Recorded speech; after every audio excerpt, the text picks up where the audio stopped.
morning. Hello. Welcome in. I should probably move a little bit over so there isn't quite so much. Okay, cool. How's everyone doing this morning?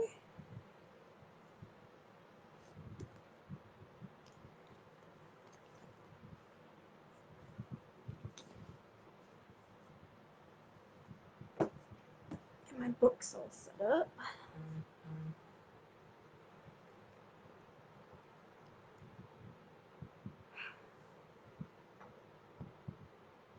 Add some coffee.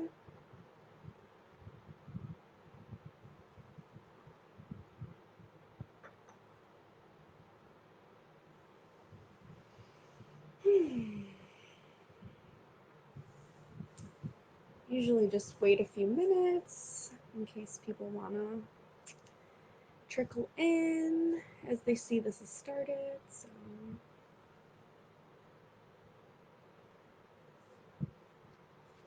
Today's topic is getting started in Druidry. So that's what we're going to talk about. Got some info prepared, some book recommendations, that sort of thing.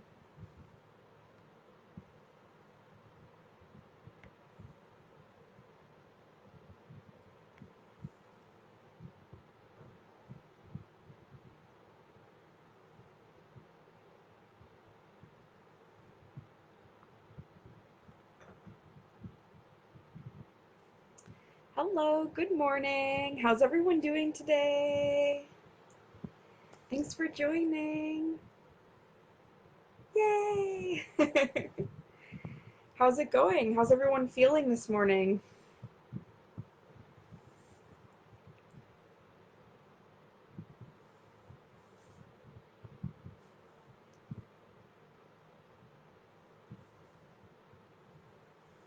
Sleepy. Yeah, me too. It was definitely difficult to wake up this morning. I could have done with some more sleep. I was very, very excited to, for the first time since the stay-at-home order was put in place, I last night got to have a social distancing with masks bonfire with a couple of my best friends. And it was the first time I had like seen other people since the beginning of March. So it was very, very exciting. But I did stay out later than intended because I didn't want to leave. So I got back a little late and definitely went to bed a little bit too late, but it was super, super worth it. It was still really sad to not be able to hug each other or like not be able to like sit super close or anything. I mean, like, we had to like keep distance, and wearing masks, you have to like kind of like talk louder. So it's a little bit more difficult to hang out that way, but it was so worth it. Oh my gosh, like it was surreal seeing other people. For anyone who doesn't know, I live alone here in Detroit. So it's just, and I have no pets. So it's just me and you lovely folks on Facebook and Instagram. So that's another reason why I absolutely love doing these lives. It's just such a wonderful part of my morning and my week. So here's because they are allowing social groups of 6, no masks. Oh, wow. Yeah, I'm wondering when that's going to end up happening here in Michigan. Right now, our restriction is you can have 10 or less, but you still have to maintain 6 feet and with masks. So they're still keeping pretty strict. If you don't mind me asking, what state or country, I guess, I'm sorry to assume you're in America, but what state or country are you in? But because I know I've got people all over the place, so lots of different situations going on. I know it's like different everywhere. kind of just depends on where you're at. British Columbia. Oh, hey! Yay, Canada! Okay, yeah. Yeah. Yep, I totally know where that... Well, I've never been there, but I know of the location. So, beautiful, beautiful. All right, yeah.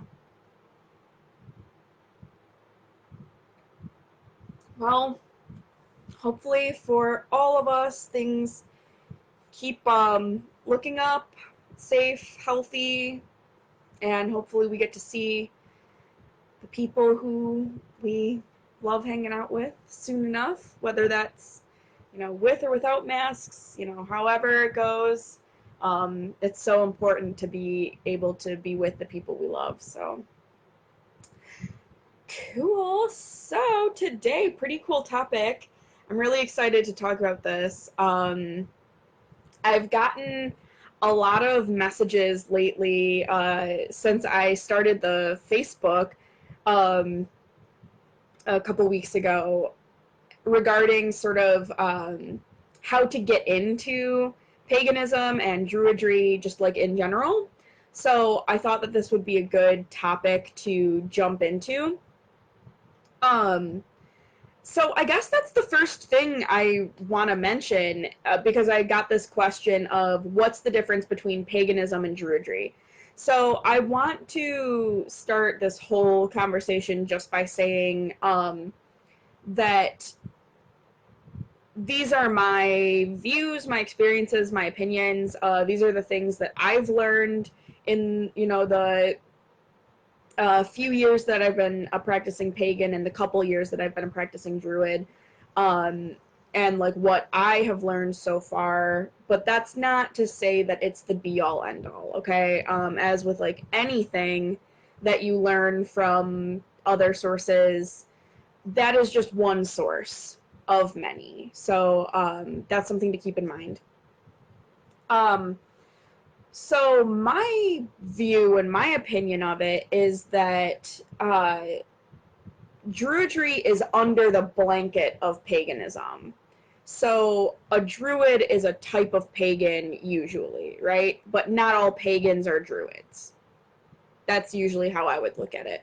So like under the branch of pagan, there are so many different areas or aspects of paganism, and even people who fall under that umbrella might not even identify as pagan. So like witchcraft could fall under paganism, but people who are witches might not identify as pagan, and that's totally okay.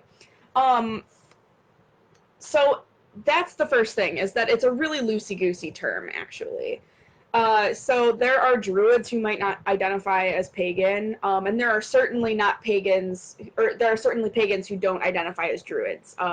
So if you're a visual person like I am, I think of like paganism is like the larger structure, the umbrella, and then druidry is just one of the things that fall under that umbrella of many. You know, there's like heathenry, there's Wicca, etc., right? So that's, I guess, the first question to sort of clear up that I've been asked. So there are a few things I wanted to dive into. I guess first, kind of talking about, well, like, what is Druidry? How can we conceptualize it? Some of the defining factors. And then I wanted to talk about some of the organizations that are available to join. And then maybe like answer some questions and clear up some misconceptions, because I've definitely heard some, I have heard some things about Druidry that I will say just don't match my experience or the experience of others that I've seen. So I would count those as some misconceptions that might do with some clearing up. So, Druidry in general,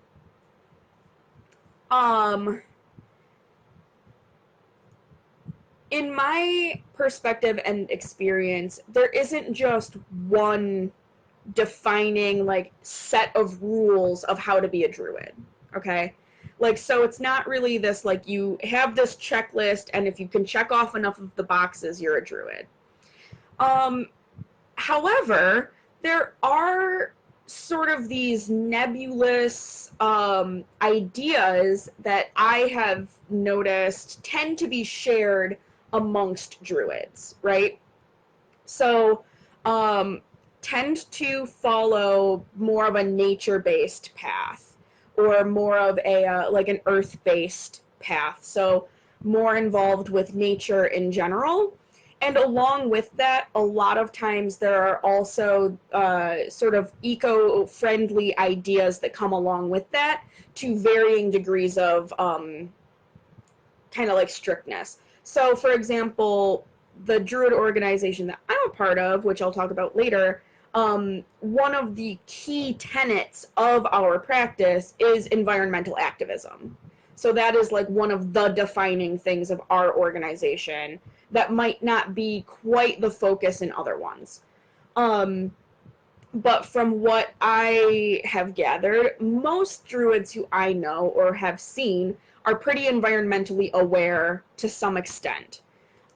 So that's something that I feel like is something that unites a lot of us druids.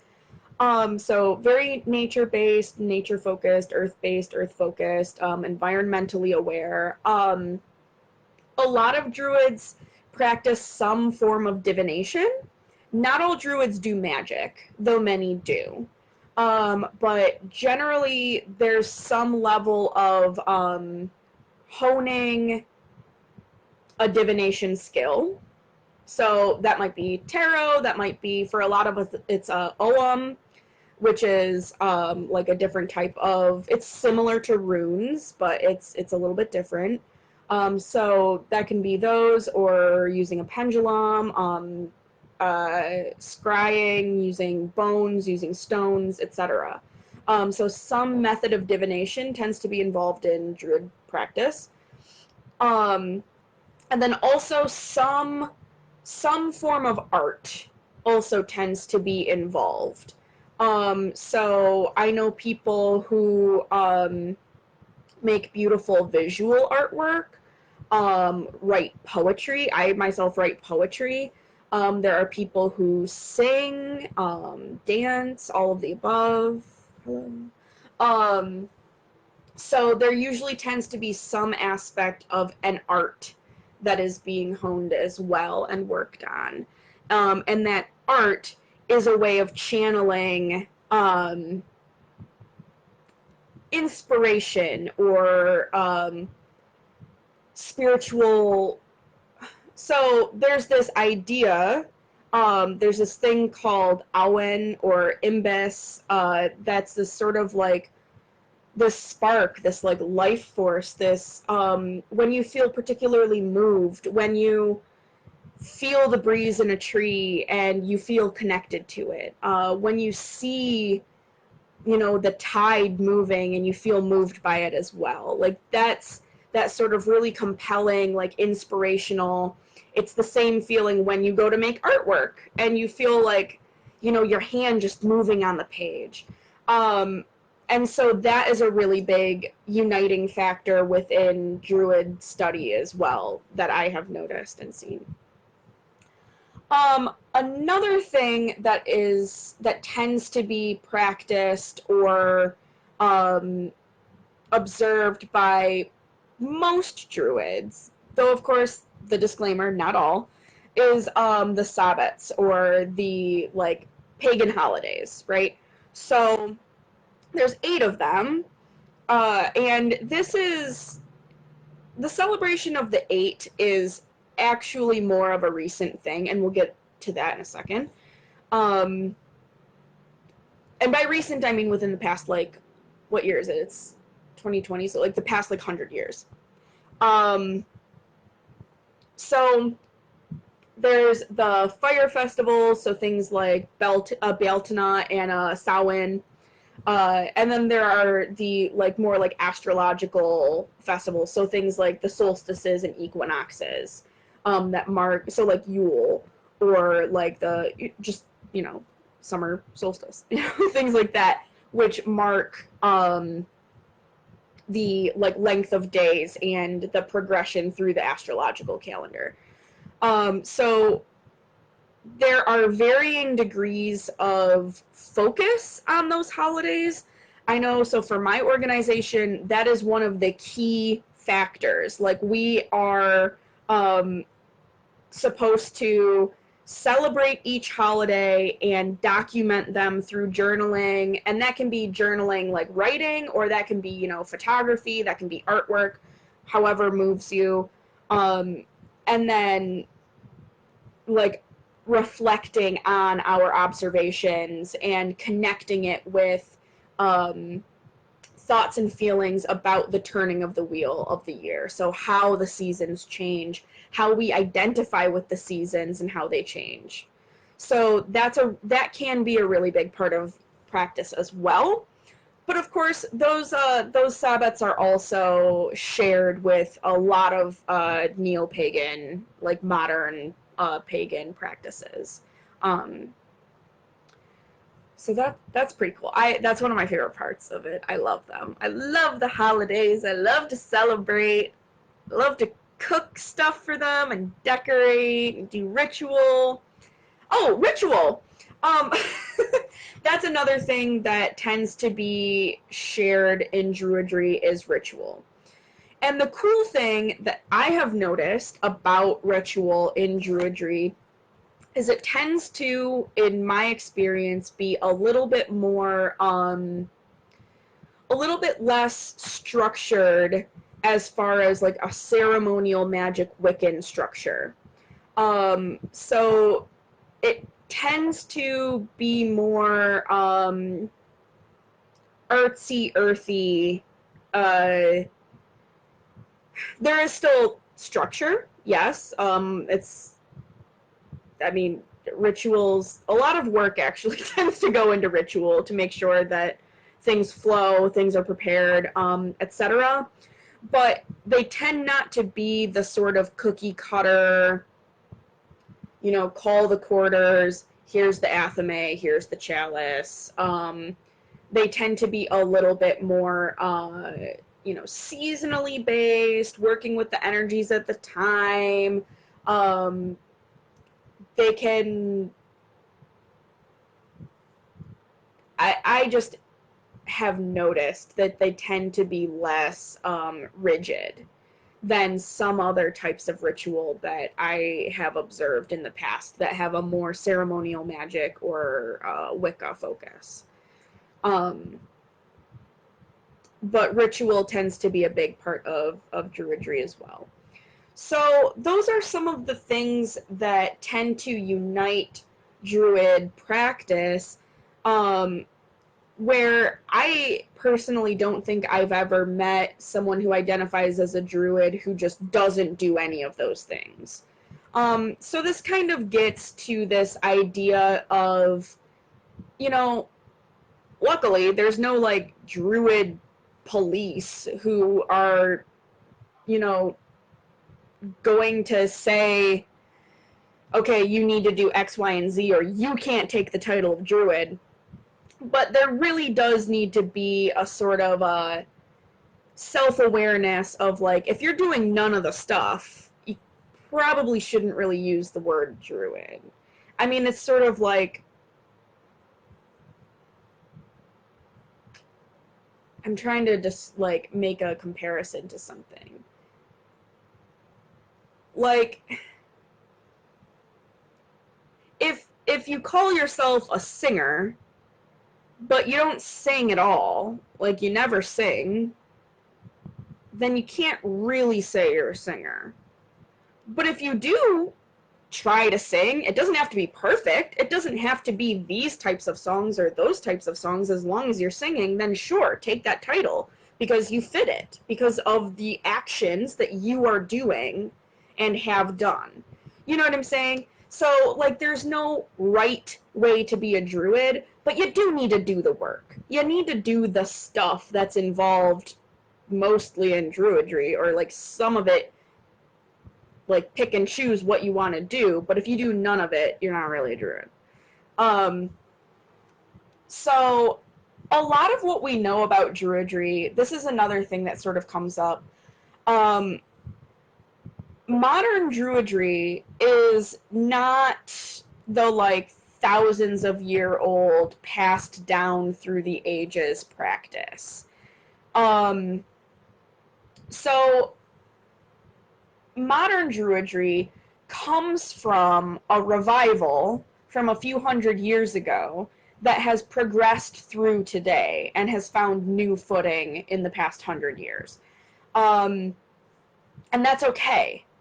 Like, it doesn't have to be this, like, ancient thing that has had an uninterrupted, progression through, the past 3,000 years. What we know about Druids, which is not much, but what we know about Druids comes mostly from Roman accounts of Druids. As well as the mythologies that we have, like some of which I have read during the lore lives on Wednesdays, when Druids are mentioned. But remember again, as I've said, those stories were transcribed by Christian monks in like the medieval times. So there's also that influence there of the Christian monks writing them down. So we know that, as I've talked about in the mythologies, a lot of these traditions were oral traditions. So this information was passed down by word of mouth and not written down. So a lot of what was actually practiced has been lost over time.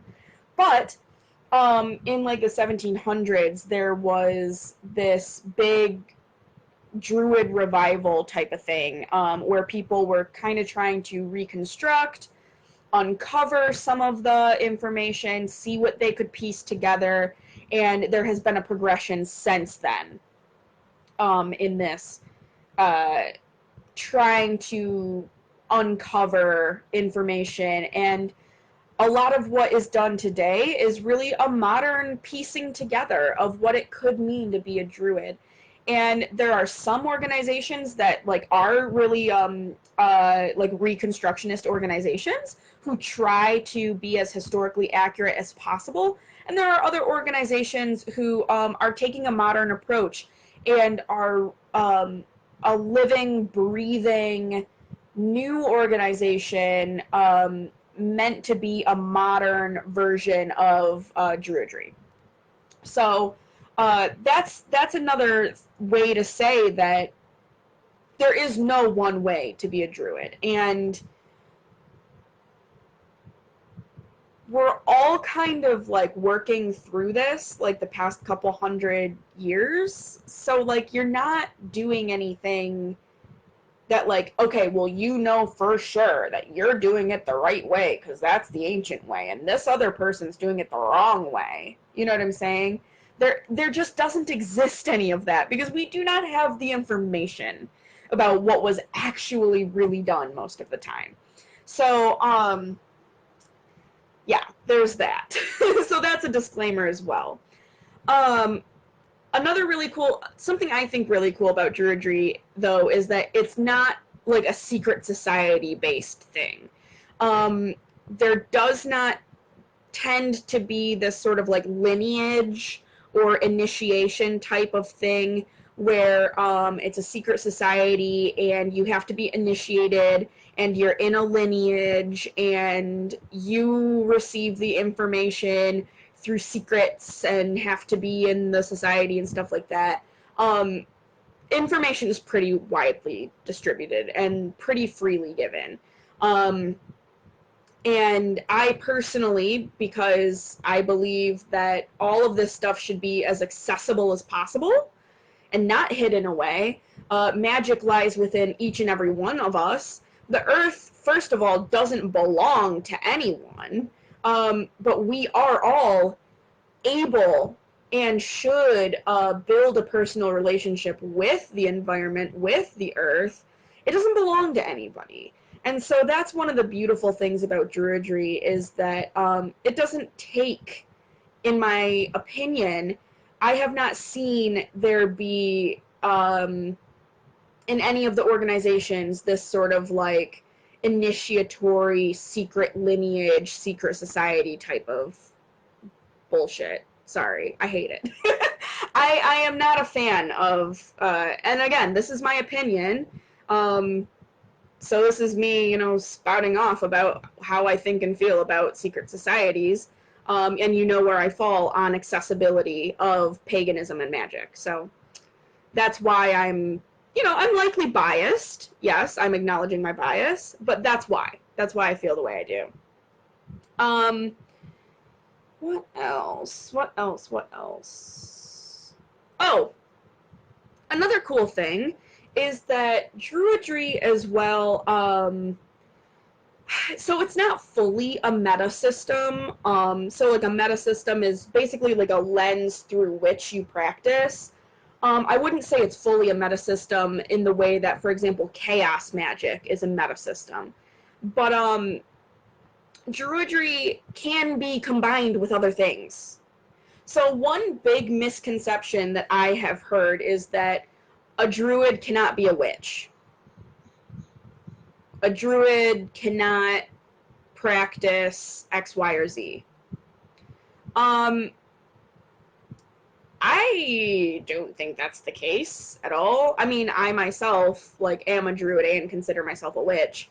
But even myself aside, when I joined my org, like, at no point were they like, yeah, it's either this or witchcraft. That wasn't ever mentioned, and in fact, when we were encouraged to pick our area of study within Druidry, magic is one of the options. Magic and ritual work is like something you're able to choose to focus on within your druid studies. So you can really combine Druidry with anything. I say anything with a question mark because, I mean, there's probably possibilities out there that, like, don't really vibe. Like, if somehow there were, like, a spirituality based on destroying the earth, I am not really quite sure if that would vibe well with Druidry, but most areas of paganism, I think you really could combine for a very beautiful flow. So, for example, I follow a largely, you know, American Druidry path, but I also practice like American Irish paganism. And a lot of what I practice and a lot of what I study comes from Irish pagans. Those two things don't clash at all. In fact, they complement each other very well. So, there's a few, but they're jokes. Take the author of the 21 lesson. I haven't actually read that. So I'm going to make a note of that, actually. I'm going to look up that. I'm going to look into that. But yeah, so there really isn't much of a, like, you can and can't do these things together. It really is what you make of it. Your entire practice is what you make of it. The one rule that I would personally lay down as a rule, and I've talked about this before, but is basically like, don't appropriate, don't steal. Live in Laura O'Brien's words, right relationship. Make sure that you are approaching your practice with respect, honor, and equal exchange of energy rather than just take, and entitlement. But aside from that, which I would really say is the only rule, like, you can mix and match. You can call yourself a witch if you're also a druid. It's fine. Like, okay, so how to sort of like delve into this. I wanted to talk about some of the organizations that you might want to check out if you're interested in getting involved, as well as some other resources, so some books and some blogs and stuff.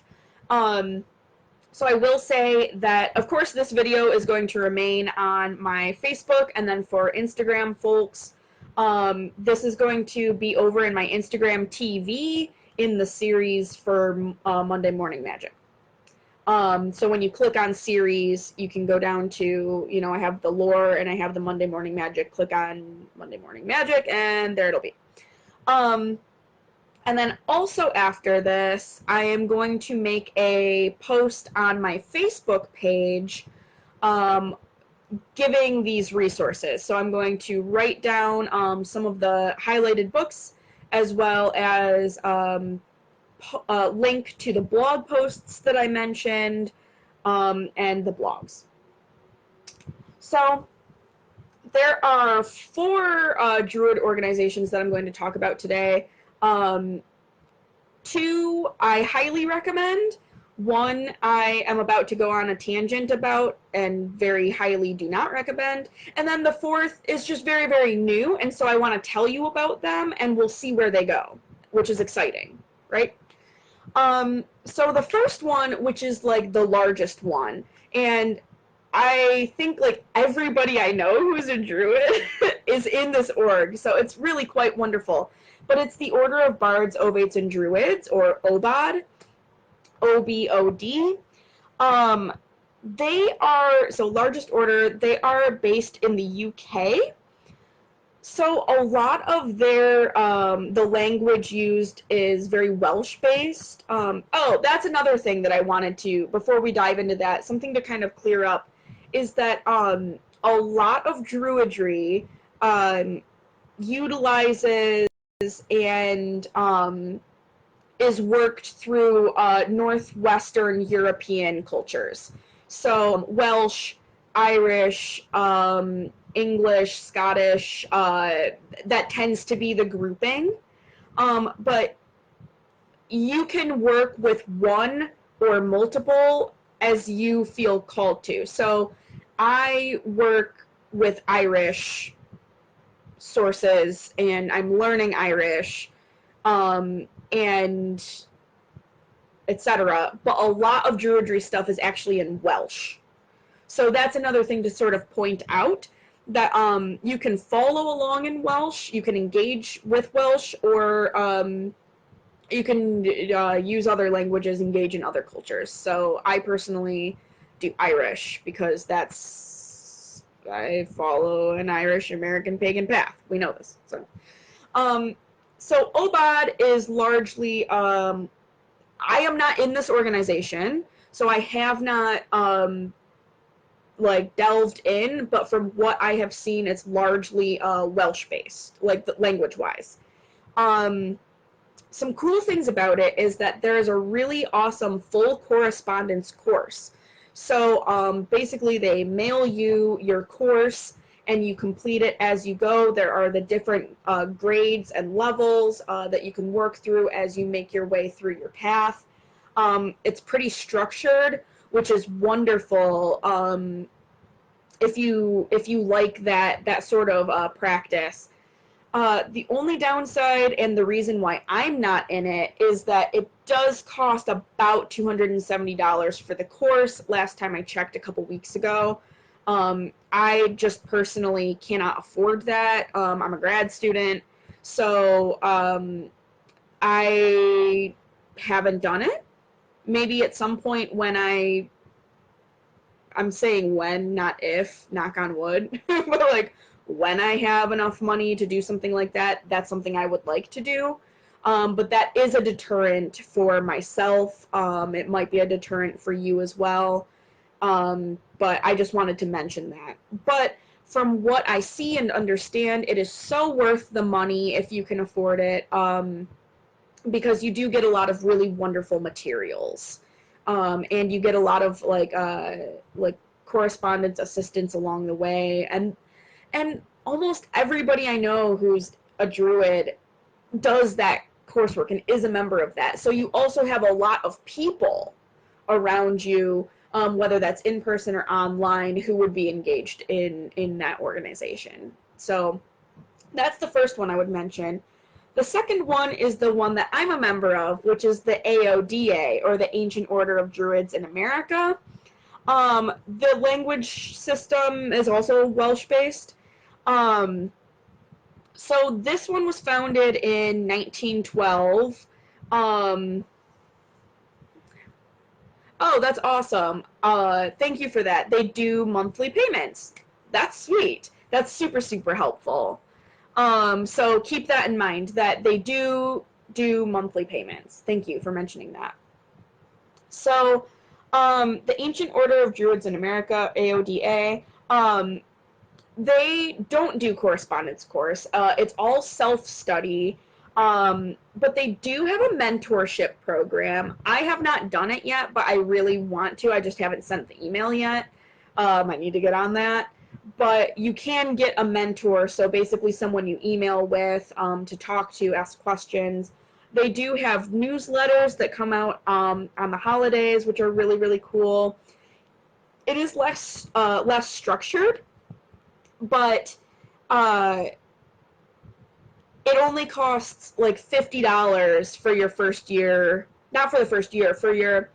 So they have like a candidate year, and then you like move up through the ranks. So like but you can stay within that as long as you want or need. So it's like I paid $50 like 2 years ago, and I'm still working through the first grade.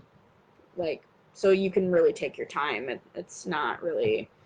At the end of your studies, you basically talk to them, and you have to write like an essay, and you have to like answer their questions, and it's basically like a written and oral exam, and then once you pass it, you pass into the next grade. The AODA is very much so eco-based, environmental activism, that sort of thing. So, for example, one of my, not like requirements, but one of my actions for my grade is I had to pick 3 changes to make to my lifestyle to be more eco-friendly. And each year I pick 3 more. So like it's very like focused on changing your lifestyle to be more in line with like environmental friendliness. There are online classes and an online forum on their website. So even though there isn't like a correspondence course, you do have access to online resources and online community, which is really cool. And like I said, it's cheap. So, and you get like a cool patch and a booklet and stuff like that.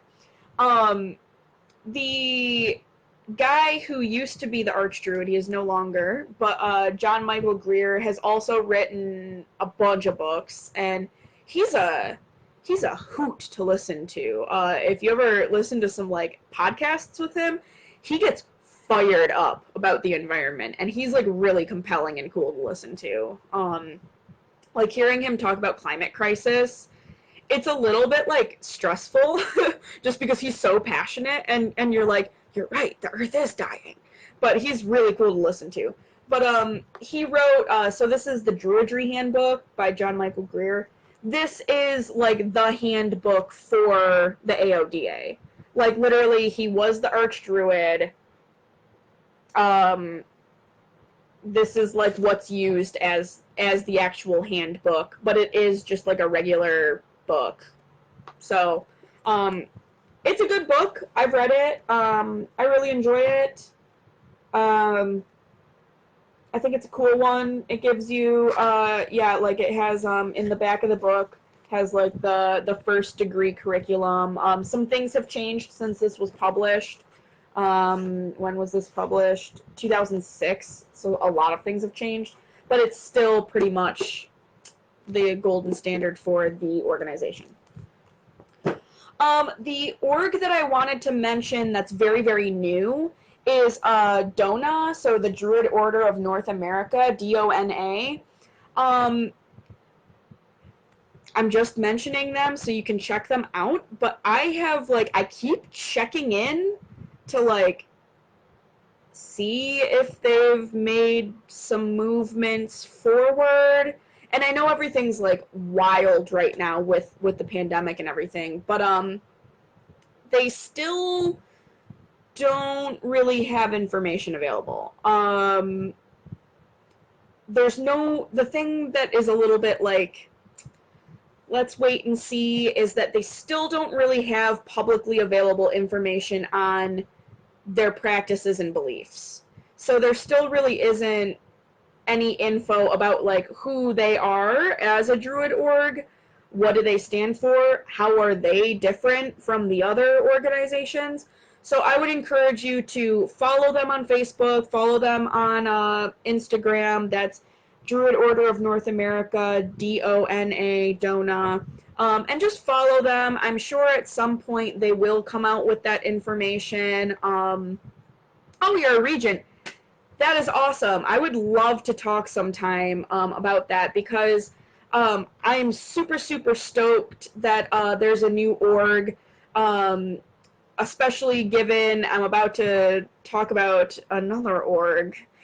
But I'm super excited that that you all have popped up, and I'm really eager to look for what's going to come out next. So, yeah, I figured, you know, these things take time, and everything has been so up in the air and wild with the pandemic. So I would just encourage everybody to check them out, keep them on your radar, follow them, like them, and keep checking back with them on that.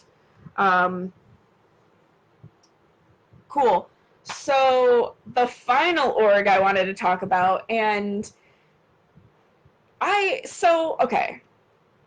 I am a little bit surprised that I have seen less outrage, talk, anything about the bullshittery that has happened with the ADF. So the ADF is Anriacht Fane, a Druid Fellowship. They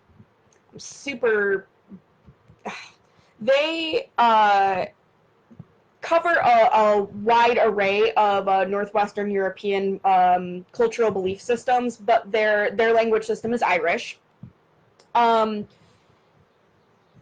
So I'm going to tell you first, real quick, a blurb about them as an org, to try and maintain some sort of, at least tell you about them, before I totally put them on blast. But they also are more structured. They have a training program.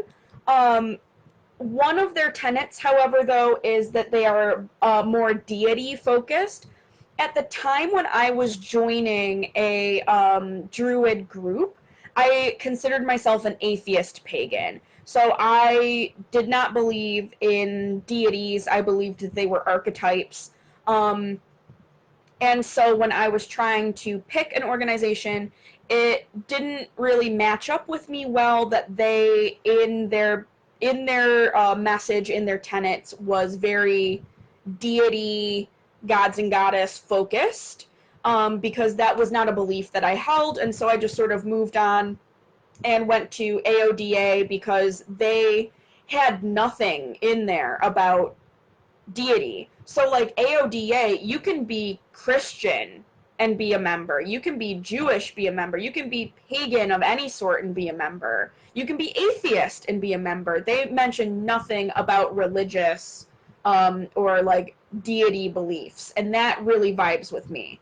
So of course now I'm sure if you've heard me speak, you know that I am devoted to a goddess now, and that hasn't changed my membership to the AODA.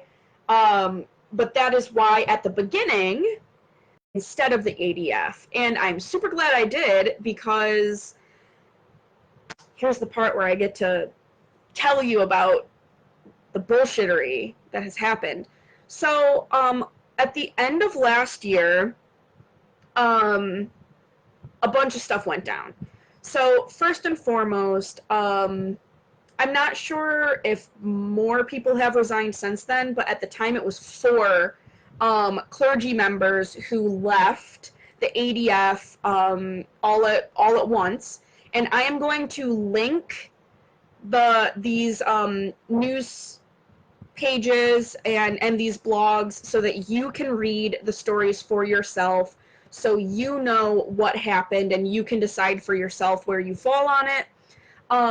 But the citations of the priests of why they resigned were spiritual abuse, cronyism, sexism, and racism.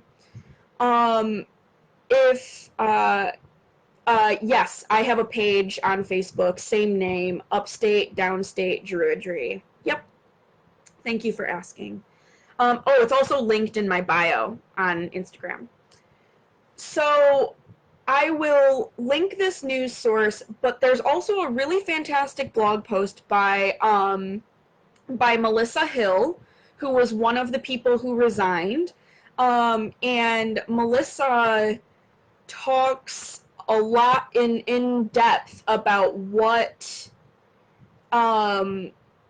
was happening in the ADF that caused them to resign.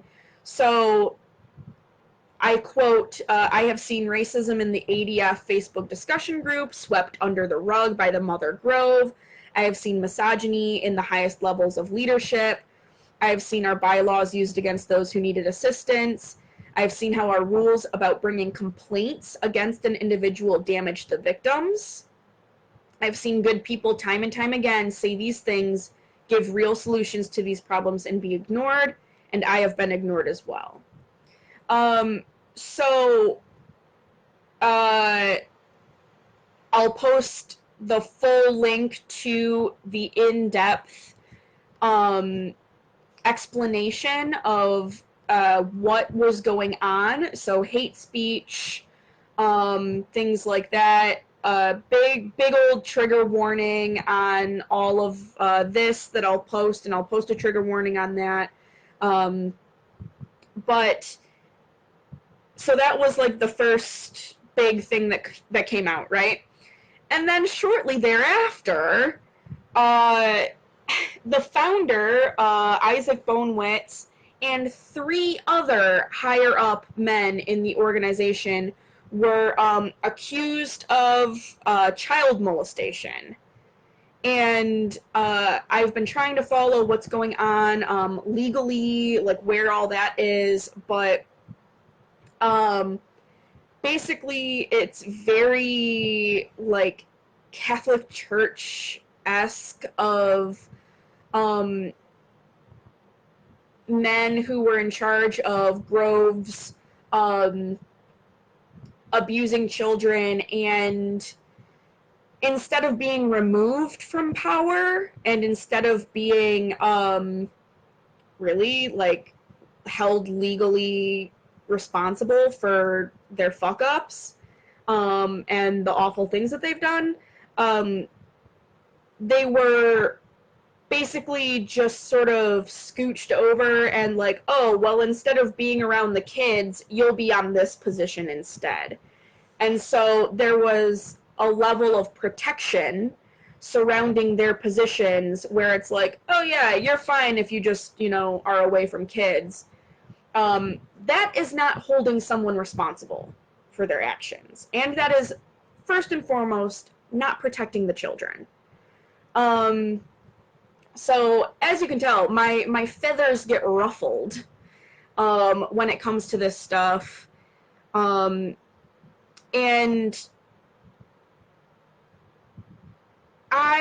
yes, it is awful. And the shitty thing is that I have seen not enough outrage about this. I am still seeing ADF stuff everywhere.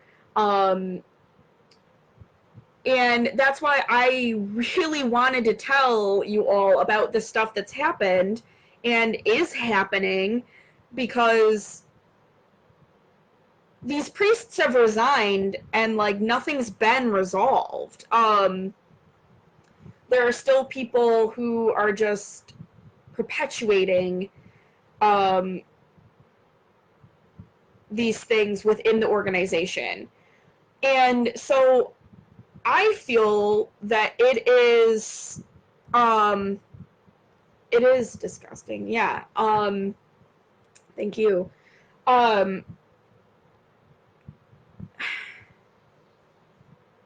I feel like it is so as someone who knows about this and is a member of another Druid organization, you see, okay, so it reminds me of similarly in heathenry.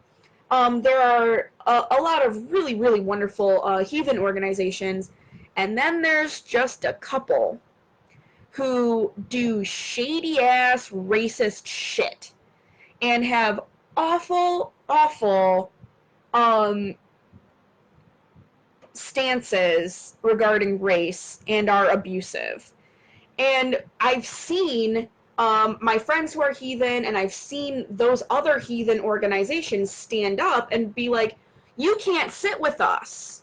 This is against our beliefs. This is against our practice. You are not one of us. You need to stop your bullshit. And so, taking a page from their book, it is our job as Druids to do the same thing within our practice and within our organizations. Yes. Yep, absolutely.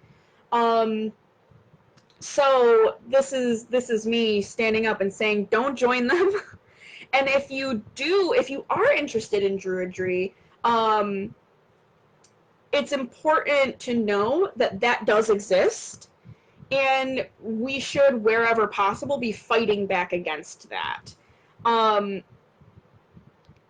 I fundamentally believe that part of Druidry is living in, again, Laura O'Brien's words, right relationship, living in that right relationship with ourselves, our earth, and every inhabitant on it. Living in peace as much as possible, taking care of each other, stewardship for this land, healing, growth, and that does not involve abuse. That does not involve misogyny, racism, cronyism. So it is important that we keep in mind those ideals of peace. But of course, peace does not mean just laying down the sword and quitting fighting. Sometimes peace means standing up, taking a stance against abuses of power, right? So that people can live in peace, right? There's one of my favorite bands, High Lung. They have this amazing song, and one of the parts of it, they sing. I'm very glad to share. One of the things they say is like, how am I supposed to like make peace with you when you only understand the language of the sword? And they like go on to say, like, I'll use my words as a weapon to ignite and to fight back against you, so that you can leave my beloved ones in peace, and I will live with like peace in my heart, that sort of thing. And it really reminds me of that, right? Like, sometimes we need to use our words as a weapon to fight back against awful injustice that is done to people. So don't join the ADF. Don't do it. So that's my disclaimer on that. So I highly recommend, as I said, keep an eye on Dona. OBOD and AODA are, yes, it's Kriegskalder. Ah, yeah, you know it. Ah!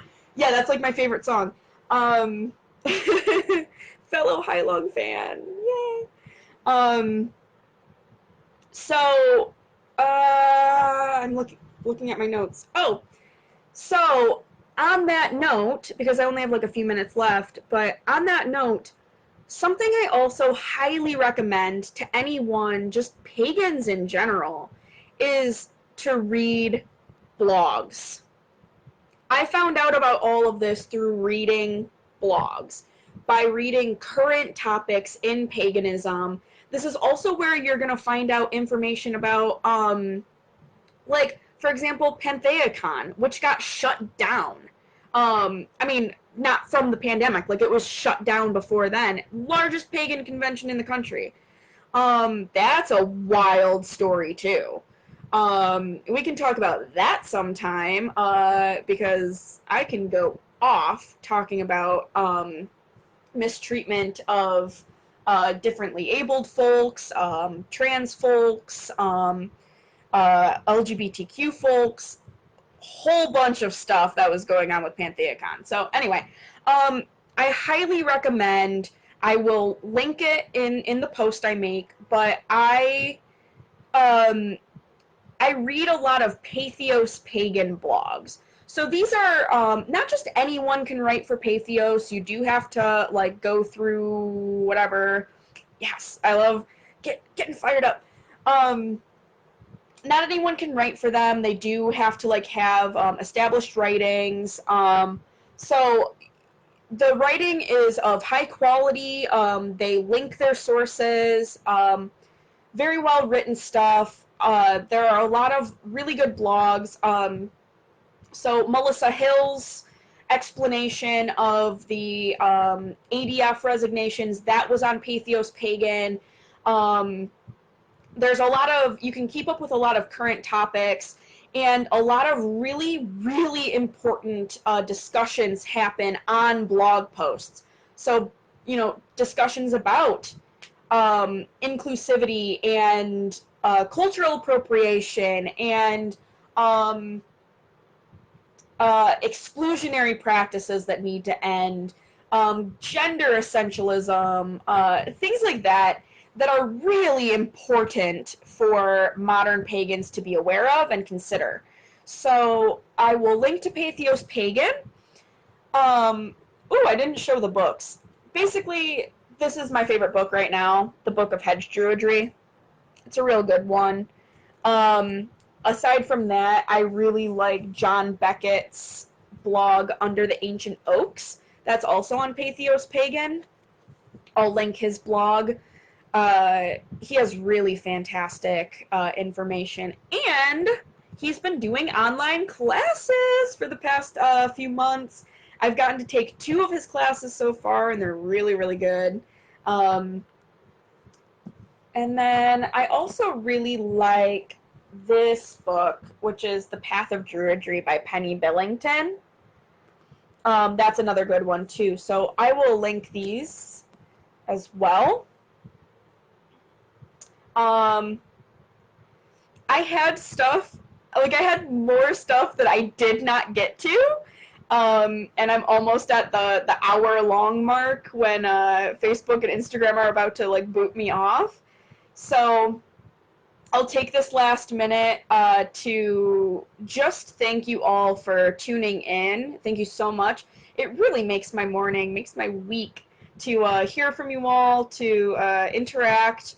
I appreciate your engagement, your ideas, everything you share with me. I love it.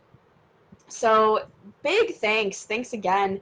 I'll be back on Wednesday with the next lore reading. I'll post today what that topic is going to be. Be back same time, same place next Monday for another Monday Morning Magic. Thank you so much. I'm really glad that you enjoyed it. I really enjoyed having you all here. So until then, stay safe, stay healthy, take care of yourself and others. And yeah, wishing you all the happiness. Cool. Take care, everybody. Sláinte.